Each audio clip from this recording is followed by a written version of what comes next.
খাওয়া দাওয়া তো মেন না, বিয়ে বাড়ি মানে খাওয়া দাওয়া, তো আমরা এনজয় তো করেছি খুব খাওয়া দাওয়ারে।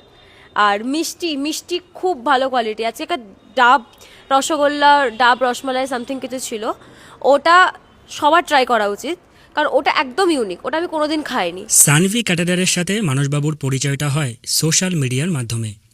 ফেসবুকেই প্রথম খোঁজ পান, তারপর ছোটোখাটো কয়েকটা কাজ, সেই কাজগুলোতে ভরসা তৈরি হয় বলেই নিজের ছেলের বিয়ের মতো বড় অনুষ্ঠানের দায়িত্ব উনি শেষ পর্যন্ত এদের হাতেই তুলে দেন। অনুষ্ঠানটা ছিল 3 দিনের, সকাল আর বিকেল মিলিয়ে প্রায় 800রও বেশি অতিথির আপ্যায়ন। এই স্কেলের একটা অনুষ্ঠান সামলাতে পরিকল্পনা আর টিম ওয়ার্ক দুটোই দরকার। আমরা যেদিন গেছিলাম সেদিন সকালে ব্রেকফাস্টের পাশাপাশি দুপুরে রাখা হয়েছিল একদম আদ্যপান্ত বাঙালি মেনু। খাবারের তালিকায় মাছের একটা আইটেম আর একটা মিষ্টি ছিল, যেটা খেতে দুর্দান্ত লেগেছে। চলুন এবার খাবারগুলো এক এক করে আমরা দেখে নিই। শীতের সকাল, সামনে রাধাবল্লভী আর ছোলার ডাল, সাথে কমলাভোগ আর চা।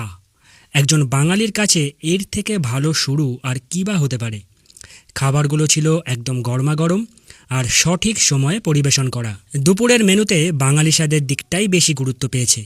বাসমতি রাইস, নবরত্ন ডাল, ঝুরি আলু ভাজা, ছানার কোপ্তা, সাথে দই পাবদা আর ভেটকি পাতুরি। শেষে ছিল ফ্রুট চাটনি, পাঁপড়, কালাকাঁদ আর ডাব রসগোল্লা। অনুষ্ঠান বাড়ির ডাল আমার বরাবরই খুব প্রিয়, এখানেও সেটা ভালো লেগেছে। হ্যাঁ, বেগুনিটা থাকলে আরও জমতো, ওটা একটু মিস করেছি। ছানার কোপ্তাটা ছিল ভীষণই সফট, মুখে দেওয়ার সাথে সাথেই জাস্ট গলে যাচ্ছিল।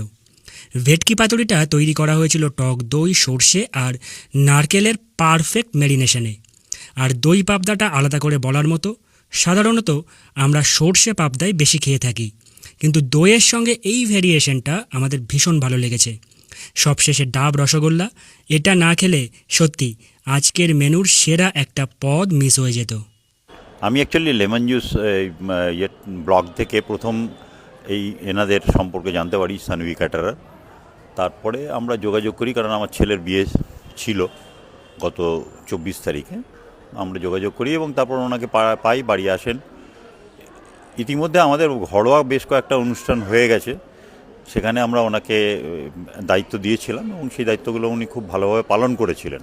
তার জন্য আমাদের সোসাইটির এখন ছোটোখাটো যে কোনো কাজ হলে পরেই আমরা ওনাকেই ডাকি এবং সেই হিসাবে আমরা ওনাকে ভালো পাই।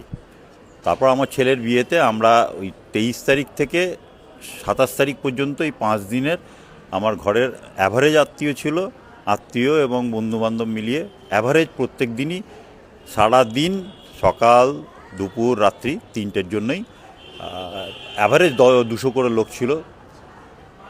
23 তারিখে 280 ছিল এবং আজকে 300 লোক ছিল।